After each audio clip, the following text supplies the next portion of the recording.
Ok, verið all hjartalega velkomin. Þetta mun allt saman fara fram á ensku, þannig að ég ætla bara að skipta yfir akkurat núna. A warm welcome to Juliet and to everyone. I am Ragna Garðarsdóttir, and I'm an associate professor of social psychology here at the University of Iceland. And I have the pleasure of introducing our guest, our special guest, Professor Juliet Shore. She has traveled from Boston to give us this keynote address here on collaborative consumption. She is a guest of a cross-disciplinary research program called The Reality of Money, and in collaboration with the Icelandic Environment Association, known to everyone here as Landvernd. And we are truly grateful to the organizers of the Social Science Conference, the annual Social Science Conference in Iceland, for hosting this event and for helping us to organize this. Juliet is a professor of sociology at Boston College. She was previously at Harvard University in the economics department for 17 years. She's written a number of books, all of which are centered on the topic of consumer culture and its varied consequences. For a number of years now, I have been teaching a course here at the university in consumer psychology, which discusses the values and ills of modern consumer society. And I think I can safely say that Juliet has written at least one book and a number of articles on every single topic that I cover in my course.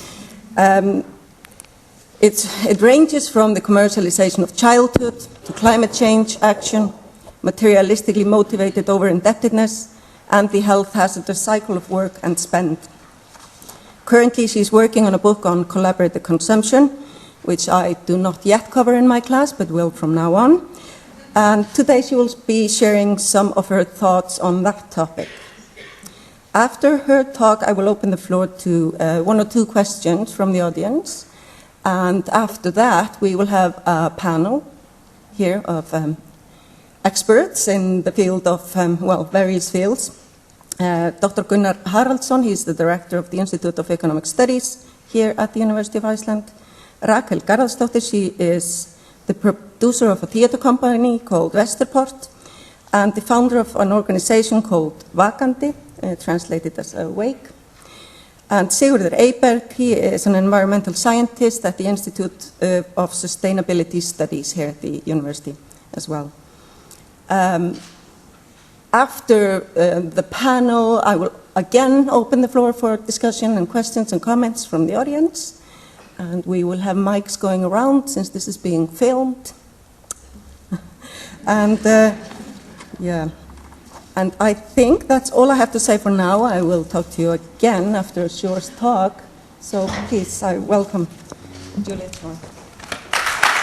Thank you.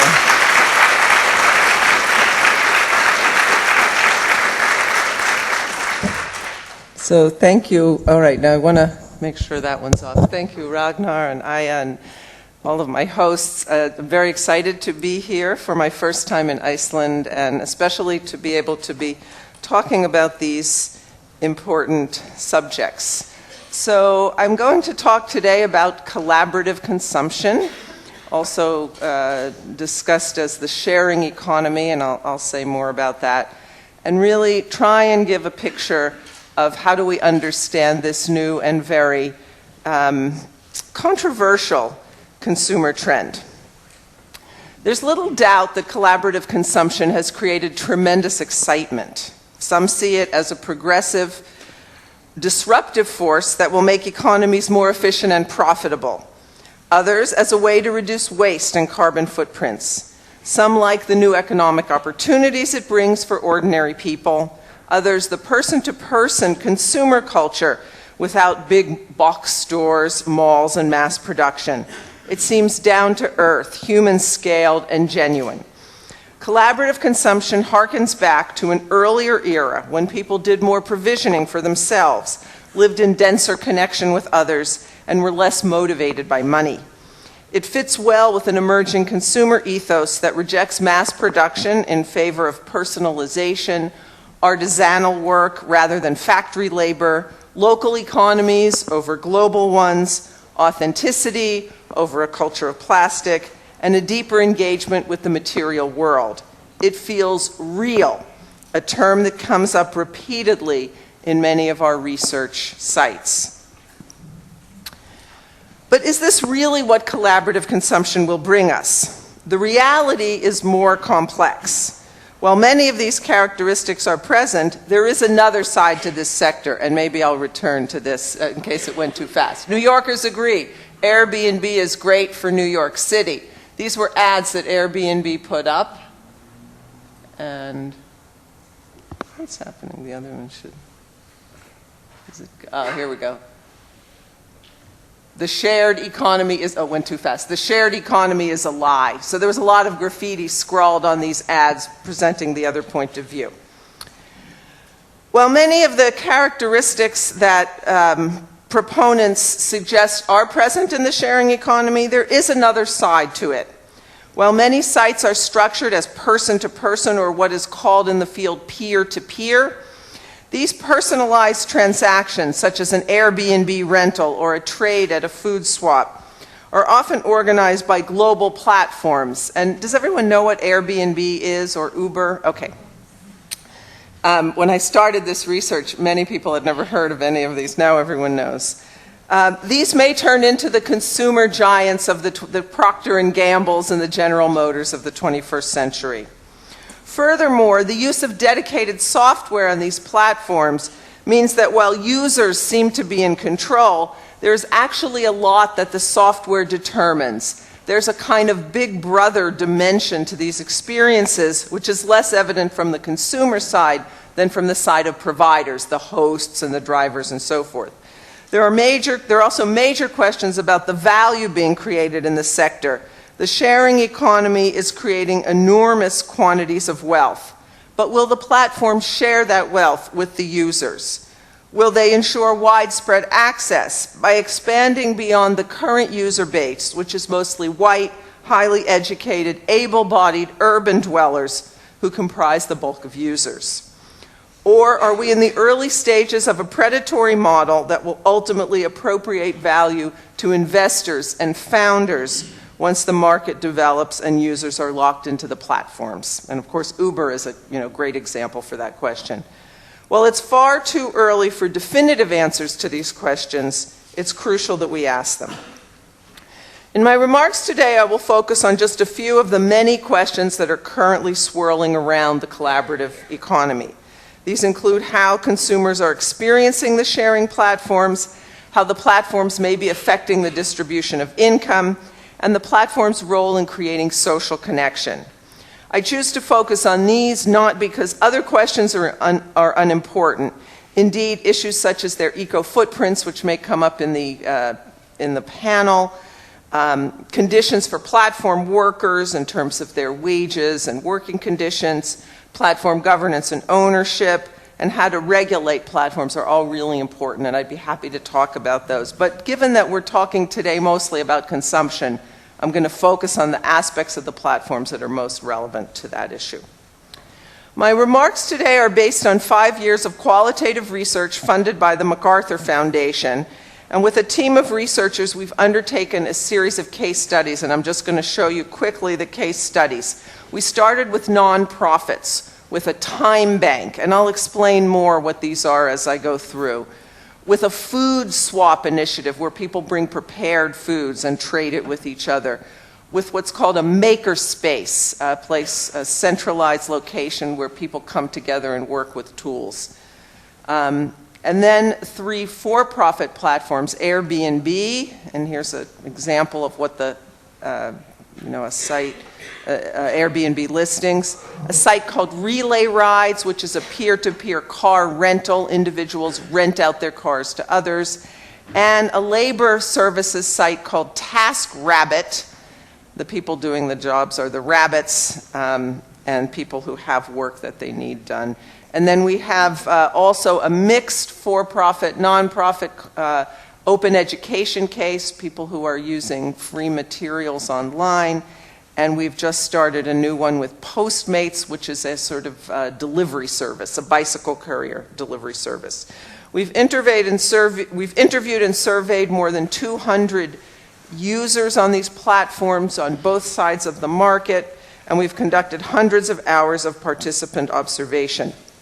In the process, we've learned a lot. Now, let me start by situating the collaborative consumer, the sort of the people who first started using these platforms within the larger field of consumption, to understand them as consumers, because I think this is it's important for understanding how these things got going, what is appealing about them, and how they may change over time as they mainstream into a much broader and more diverse set of people. To understand why collaborative consumption has become so popular and the object of so much hope for so many, particularly in progressive circles and in sustainability circles, it's useful to begin by developing a key concept. Oh, and actually, I'm sorry, I forgot I put this slide in. This is just a matrix on 2 dimensions of our cases. And I'll be using these distinctions as I talk, and we think these are really key. One is whether the site is organized as peer-to-peer, meaning person-to-person. So there's a platform mediating, but in something like relay rides or Airbnb, the individuals own the assets or have control of the assets on the provider side. So individuals who have leases or own the apartments that they're renting out. Unlike a business-to-peer, which would be something like Zipcar, where the company owns the cars. So whether it's organized as peer-to-peer, so unorganized individuals on both sides, and then, of course, the profit-nonprofit, which is a much more common distinction. Okay, so back to where I was. Why is collaborative consumption so popular? I would argue that to understand what's going on, it's very useful to think about what I've called an eco-habitus. Eco-habitus, and that is a term that comes from scholarship in the tradition of the French sociologist Pierre Bourdieu, and this, of course, is a picture of Bourdieu. Bourdieu argued that our consumer tastes and practices are ingrained in what he called a habitus, a semi-conscious sense of what we like and what we don't like, a matrix of tastes and behaviors that we carry with us. The word connotes habituation, of course, habitus, habit, routine, almost automaticity.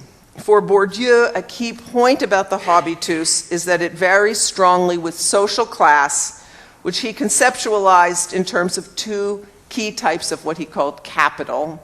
One is economic capital, ordinary meaning of that, economic resources, money, assets, but also his concept of cultural capital, which is a more complex idea and consists of both family upbringing in matters of taste and manners, as well as formal schooling, which inculcates cultural capital. People with more cultural capital have different tastes than those with less, in the working class or among the poor, or among the newly rich, the so-called nouveau riche, who often have economic assets but not cultural assets. So they may lack taste even if they have money. So Bourdieu recognized that consumer trends are mainly driven by a group with high cultural capital and typically not a lot of economic capital. These include artists, style makers, intellectuals, cultural actors. They may be members of the avant-garde, and they are frequently young. They are highly educated. Their tastes lead mass consumer tastes. And in the sharing economy, this is the group of people who founded, innovated, and are the early users of these kinds of platforms. So we have found that among this, what I'll call high cultural capital group, so these are these highly educated, highly valued consumer tastes and trends among these folks, a number of important changes have taken place in recent years, which we call the emergence of an eco-habitus. This eco-habitus represents more than an affinity for the environment, although that is certainly there. But it involves a reconfiguration or a change in the nature of high status tastes. So the tastes of high cultural capital consumers have changed in important ways. And these are connected with a more general appreciation of environmental consciousness. Now, in arguing that our respondents have an eco-habitus, we are not claiming that they are minimizing their ecological footprints or that they have a smaller footprint than those with less cultural capital. So this is an important distinction. It's not that they're actually environmentally responsible or low-impact consumers. They may not be, especially in comparison to people who have far less economic capital, so people who spend a lot less. For example, some of the practices we are studying seem to be leading to higher carbon footprints, like Airbnb, which we are finding leads people to travel more, including air travel, a very carbon-intensive activity. Or ride-sharing, leading people away from public transportation into more private cars. So whether or not these practices actually reduce carbon footprints and other ecological consequences is a very interesting thing. But the people who engage in them frequently use an environmental discourse to talk about what they're doing, and they are often motivated by that, even if they haven't thought through all the consequences. The claim is that they have an ecological consciousness. They think about, if sometimes in the form of myth, how their actions affect the environment. They make judgments using eco-relevant criteria. Now, the emergence of an eco-habitus represents the reversing of a number of consumer tastes used by Bourdieu to describe what is valued by people with high cultural capital. I mentioned this a minute ago. And we find a kind of reversal on 3 dimensions. The first is the local versus the global. The second is the material versus the ideal. And the third is the mental versus the manual. The values of localness, materiality, and manual meaning, manual labor, work with hands, are traditionally theorized to be preferred by those in the working class, to use Bourdieu's terms, or people with lower cultural capital. But these are 3 new aspects of high cultural capital taste. Our subjects prefer local production and consumption to global consumer culture. They are interested in the material aspects of things, whether it's the feel of soil, and they talk about that, or the textures of food and clothing. They like consumer experiences that seem, in their terms, real, by which they include a sense of the tactile. And by real, they really are often referring to the sort of material dimensions of the consumption. They are also oriented to manual rather than mental aspects of culture. In the past, high cultural capital individuals had disdain for the manual, preferring to engage in the realm of the abstract and the ideal. After all, these are highly educated people. Today, however, the eco-habitus leads them to an affinity for doing things themselves, DIY, do it yourself, for creating things with their hands, for reclaiming the skills and practices of their grandparents' generation. And I've only been here about 24 hours, but I think some of these kinds of things are also going on here in Iceland. Maker spaces, which we have been studying, are a good example of this appreciation of the manual. Or consider the phenomenal success of Etsy, an online craft site. Do people know Etsy? In which handmade is the ticket to entry. As our high cultural capital respondents enact these values, they do so in typically high cultural capital ways. So their local is not the local of the working classes of decades gone by. We call it a kind of cosmopolitan local. It's not parochial local. In other words, they will go to new retail outlets that are doing local production rather than sort of the ones that have been around for decades. Their practices of making are infused with high-tech tools and knowledge. They are not so much adapting low cultural capital habits and tastes, but are creatively reconfiguring them. Furthermore, the enactment of an eco-habitus is a part of what Bourdieu calls a strategy of distinction, and I think part of it got, but practices of distinction. This is Bourdieu's signature concept for understanding how consumers act within the field of consumption.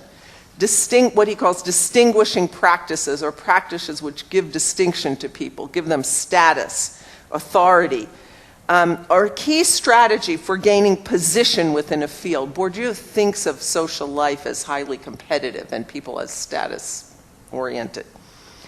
Distinguishing practices are the way that class power is enacted on a daily basis, the subtle mechanisms that reinforce and reproduce a society of inequality. We find that many of our subjects enact a set of ecologically oriented, high-status tastes that are central to their identity projects and are strategies for claiming status and distinction. And I'll say a little bit more about those. So we can now turn back to collaborative consumption and ask, how does the eco-habitus and the high cultural capital practices of distinction relate to this new phenomenon?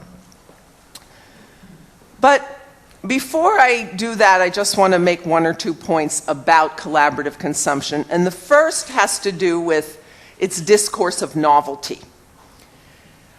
Participants engaged in this sector employ a discourse of trendiness, of technological sophistication, of progress and innovation. Indeed, sharing is frequently talked about as something new in this sector. However, this characterization betrays both a sort of race and a class bias in the United States, as well as what historians call presentism, or a kind of blindness to the past and a focus of just seeing the present. Humans have always collaborated and shared. Sharing reproduces social relations and solidifies culture. So the claim that sharing is new ignores the sharing that continues to go on, particularly in working class communities, communities of poor, communities of color, where people have not had the luxury of moving away from sharing and shifting to the market so much.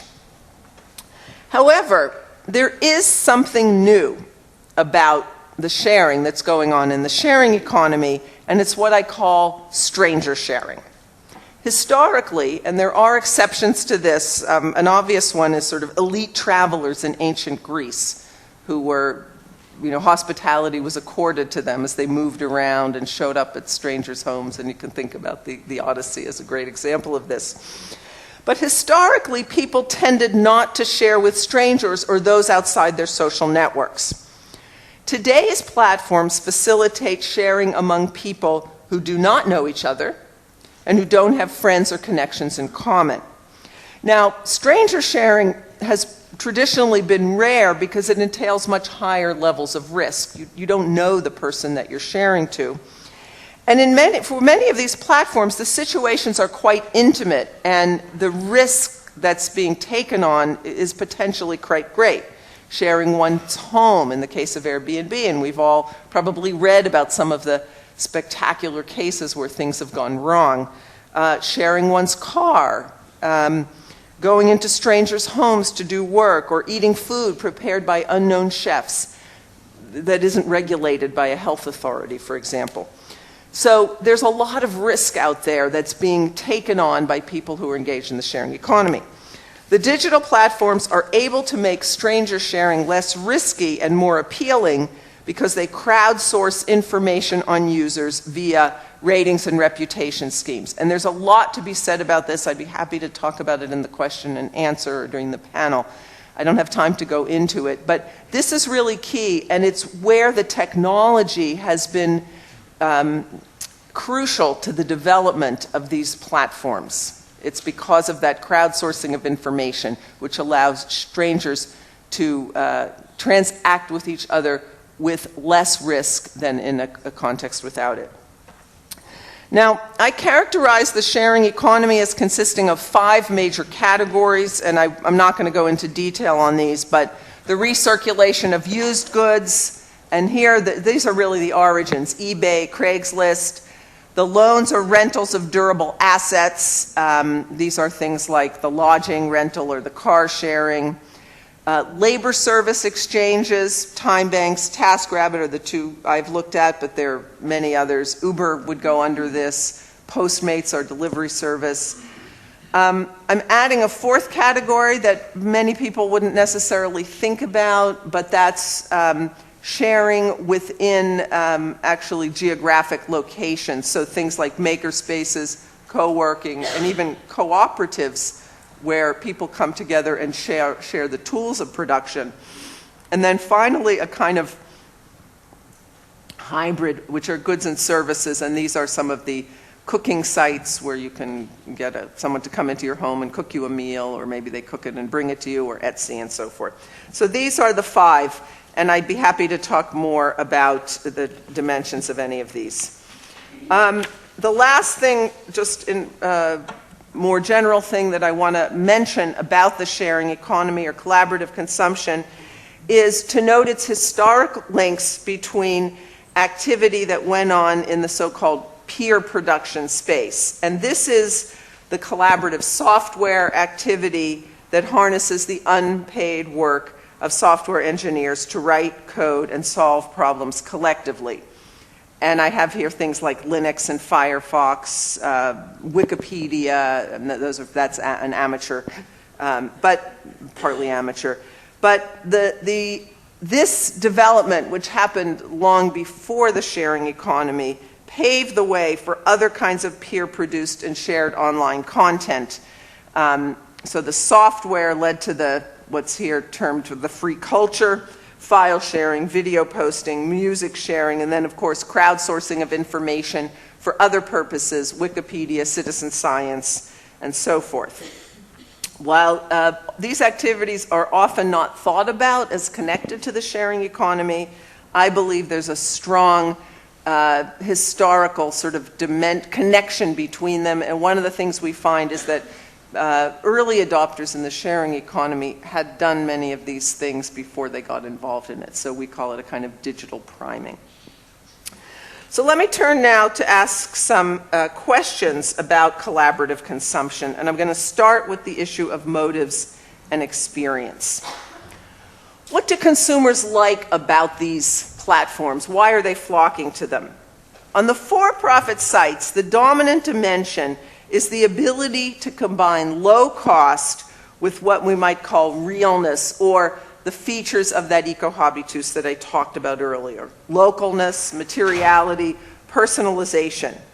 Airbnb provides a much cheaper option, yes, than a hotel, but it has a feel of something alternative. Many of our respondents say, oh, I don't want to be in those depersonalized mass chain hotels. I much prefer the personalization of an Airbnb.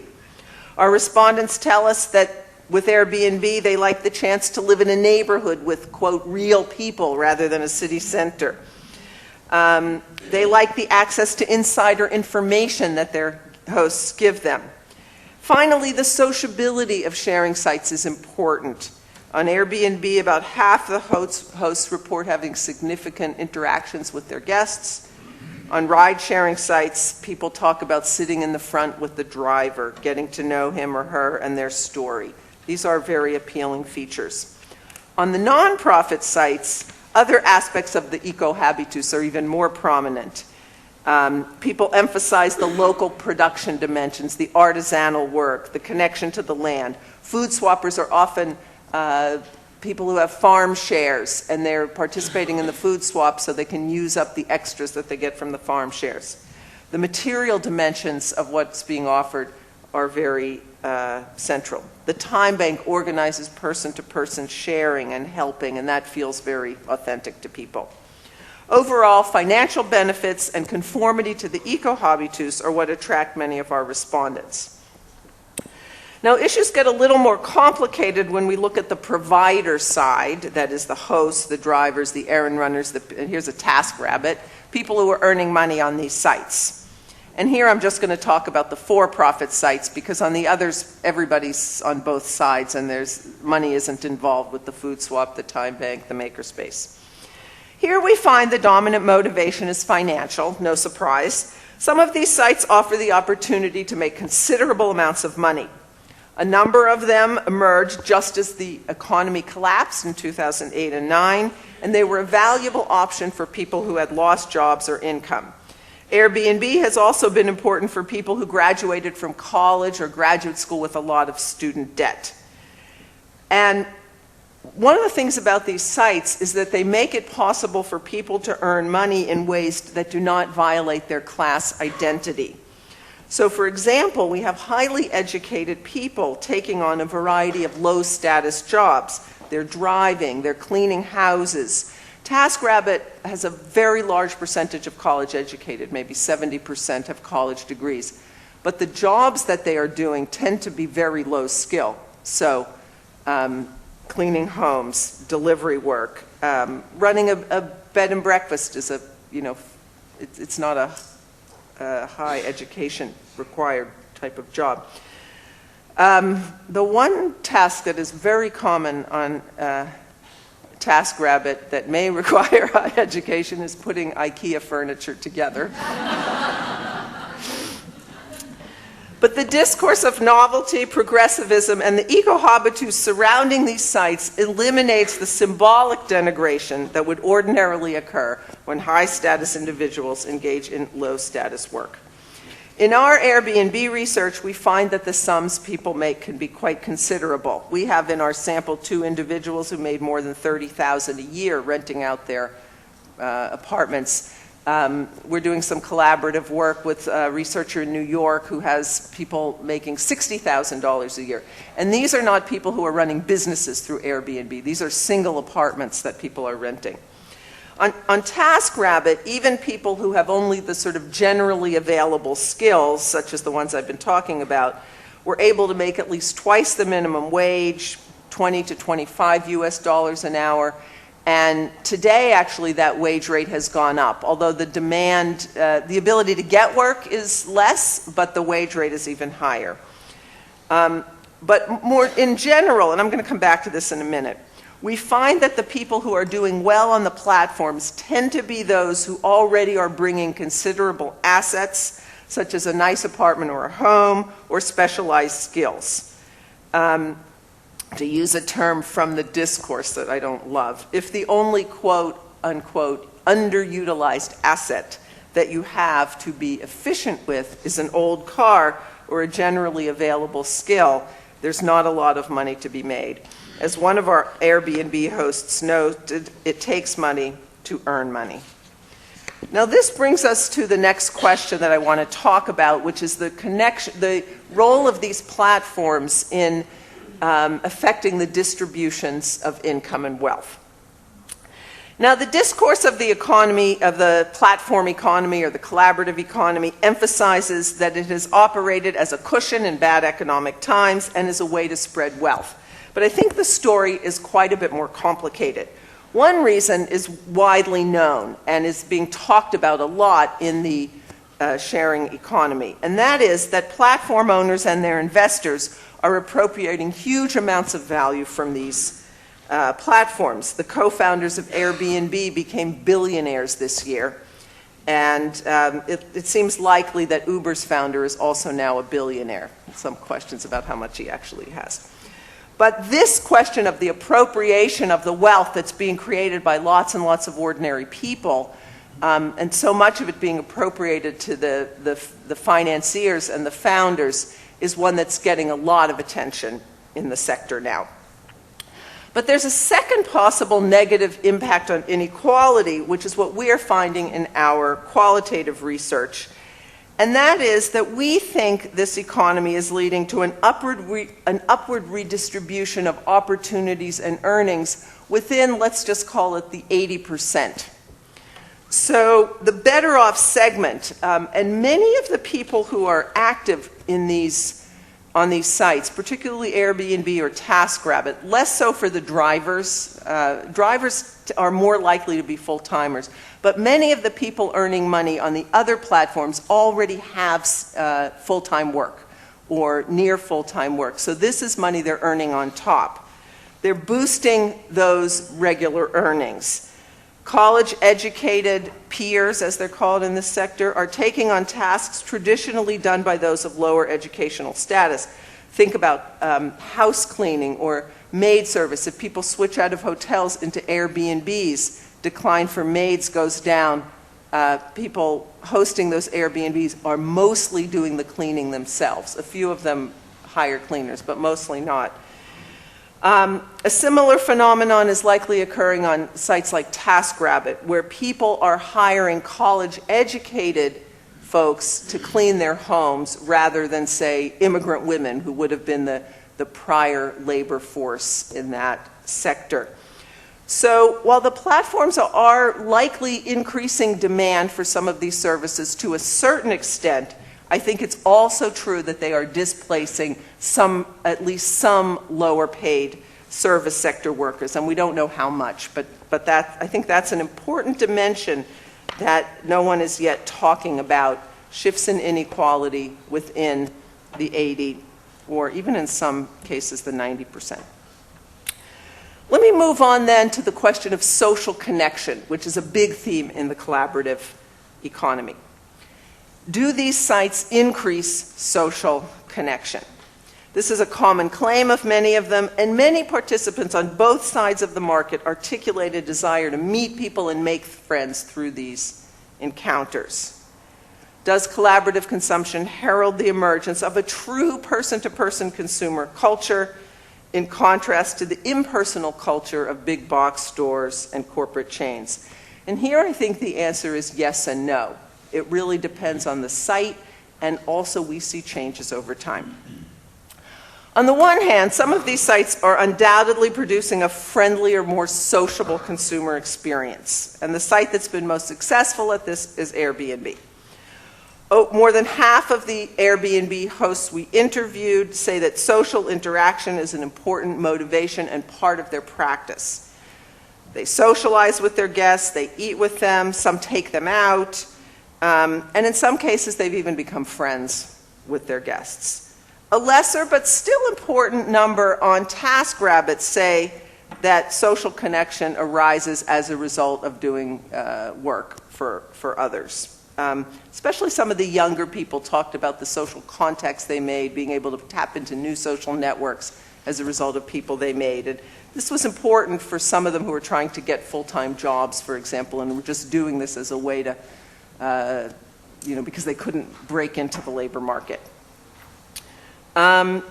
Stanford sociologist Paolo Parigi and his colleagues studying couch surfing, which is a free lodging site, have also found that new friendships emerge from these encounters. However, over time, the ability of the platform to create these connections, particularly close ties, so real friendships, has declined, and users have become, to use their words, disenchanted. So that early sociability got harder and harder to reproduce. Relationships became more casual, less durable. This research raises the question of whether the social benefits of sharing sites will continue as they become a less novel and more normative or usual part of daily life. From our data, it seems that the earlier adopters are more open to social connection, and that as more people participate in the platforms for economic reasons, social interaction becomes less important. And we could see this on Airbnb as more people are hosting as absentees rather than being present. In addition, many sites do very little to build social ties. Relay Rides, our car rental site, has something, the keyless entry, so many of the renters never even meet the people who are renting their cars. On Airbnb, some hosts have no interest at all in interacting with or even meeting their guests. It's just about the money, say some of them. If we take all of our providers on the for-profit platforms together, a majority of them turn out not to be interested in social interaction with the people they're transacting with. Now, we found a different dynamic in the nonprofits, and I'm going to talk here about the Time Bank and the Food Swap, which is that sharing also failed to create social ties in those contexts, which was even more surprising because social connection is a key motivation, it's a key stated aim of the founders of these and the people who run these sites and so forth. In the Time Bank, the people are trading labor services, so like TaskRabbit, but it's no money, So I babysit for you, you cook food for me, something like that. In the food swap, they're exchanging cooked food, as I said. In both, even when people wanted to make new friends, they found it difficult. This is largely because we found that participants at these sites were doing a lot of status positioning, engaging in distinguishing practices, to use the terminology I used earlier. High cultural capital participants rejected trades with others who they felt had insufficient cultural capital, and exchanges were difficult. In the time bank, many of our interviewees expressed disappointment in the lack of social connection. At the food swap, not only did they not create social ties, they couldn't even make trades, as sort of snobbish behavior took over and people kind of looked down at others and the way they prepared the foods, the containers they brought them in, what they made, that they had artificial ingredients, and you name it. And in fact, the food swap fell apart because there was so much of this, nose in the air kind of snobby behavior. Finally, in our makerspace, although social ties developed, they were very, very segmented. We had the emergence of a very closed, high-status group who kind of looked down on others. And in fact, what we found, it's really interesting, we found the development of two types of currency at our makerspace. So there were two economies. One was what we call the beer economy, and this is the high-status participants who trade with each other, but only for beer, which is a symbolically uncontaminated currency. If they were going to trade down with ordinary peons, they insisted on getting cash. So a lot of snobbishness there too. So let me go to my last point, which is to ask a question that a number of commentators have been raising, and that we could sort of call the commodification of daily life. And this has to do with the for-profit sites. And I don't know how much you can see here, but these are all the sort of renting out. There's someone renting an expensive designer bag, an Airbnb renting the room, renting out possessions, etc. And there's a funny episode of the TV show Portlandia where they discover the sharing economy, and you can watch it on YouTube. For proponents of the sharing economy, the ability to rent out slivers of one's life, the apartment, car, a piece of photographic equipment, a couple of spare hours, this is a real benefit. For critics, it's hyper-commodification, a market encroachment into new domains that raises fears of crowding out genuine altruistic sharing and corrupting non-commercial culture. This trend, which is a real development within the for-profit parts, is in considerable tension with the eco-habitus, which prefers a more localized, less financially oriented lifestyle. Among our respondents, this tension surfaced on a number of occasions. One of our Airbnb hosts raised the issue as she talked about hosting family members. We had my in-laws here for a month, so we lost a lot of money there. This woman also talked about how she didn't want social interaction with her guests and how she found herself getting, quote, greedy. She had a hard time turning off the Airbnb app when she could earn $100 doing almost nothing. Despite having $100,000 plus US annual income, the lure of the money was hard to resist. One of our task rabbits talked about a similar phenomenon once he started outsourcing tasks he picked up on the platform. So he was running a little translation business. He eventually got into trouble by taking on a more ambitious task than he could manage. I guess I got greedy. Other providers talked about some of the lengths to which they went to earn this money. One described becoming a nomad and living out of her car. Another used to leave town so he could rent out his luxury apartment. The group that was most market and profit oriented tended not to be those in need, but rather a fairly well-off subset who were responding to the opportunity to make significant sums of money. On the other hand, we also found Airbnb hosts who offer lodging and said many of the social aspects of the experience were as important as the money. One Airbnb host reported not wanting to earn more than she paid in rent because that wouldn't be fair to the landlord. I should say that was an unusual sentiment. For most of them, it was the fact that they could earn 4 or 5 times their monthly rents that led them to it. A Relay Rides owner purchased a hybrid vehicle to rent out so he could teach others about electric cars. Others talked about the social and ecological impacts of their activities with great passion and commitment. How this behavior will evolve is an open question. It's certainly possible there will be convergence toward the economic man, a maximizer, as the platforms institutionalize and norms develop. The shift away from the more eco-oriented early adopter population to a more mainstream group of users may also have this impact. If maximizing behavior does come to dominate, then the critics will have had great foresight that one effect of the emergence of this sector is that another area of social life will operate according to a market calculus. On the other hand, there are still actors who seem determined to maintain their ideological commitments to creating social connection, building a better, more sustainable, humane economy and society. Let me end by considering the question I used for the title of my talk: does collaborative consumption represent a new consumer culture, or is it business as usual? The answer, I think, is both. On the one hand, there are many aspects of the for-profit platforms that indicate they will converge to business as usual. These include the strong value or financial orientation, the rise of dominant, even monopoly, possibly monopoly platforms in many of these sectors, the role of financial investors, and the ways in which mainstreaming seems to be diluting the early common good values of participants. On the other hand, there are some fundamentally new things about this sector, this phenomenon. It has been an ideal venue for the emergence of an eco-habitus. While this is not necessarily utopian development, for example, as I argued, it has strong class overtones, I think it is also less snobbish and more ecologically sustainable than the set of values it's replacing.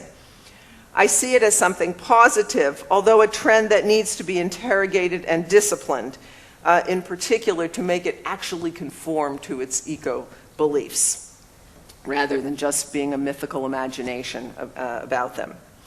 Second, there's a movement within the collaborative consumption community to make the stated values of this sector, in particular sharing, a reality rather than a kind of greenwashing or what's been called sharewashing. Platform cooperativism is perhaps the most lively of these efforts at the moment. It's an effort to turn platforms into user-owned entities. These are underway in labor service platforms, and they're starting to crop up in the ride sharing and also some of the general labor platforms. But they're also relevant for sites like Airbnb and Goods Exchange. In an ideal world, both sides of the market, consumers and providers, would have a real say in how the platform operates. Sharing and its close cousin, the commons movement, is becoming a serious force in many countries and especially in many cities. And in Europe, particularly, the sharing phenomenon is really getting sort of instantiated at the municipal level. If these movements can grow in size and effectiveness, then I think we can answer the question I posed in an optimistic way. A new consumer culture is possible. Thank you.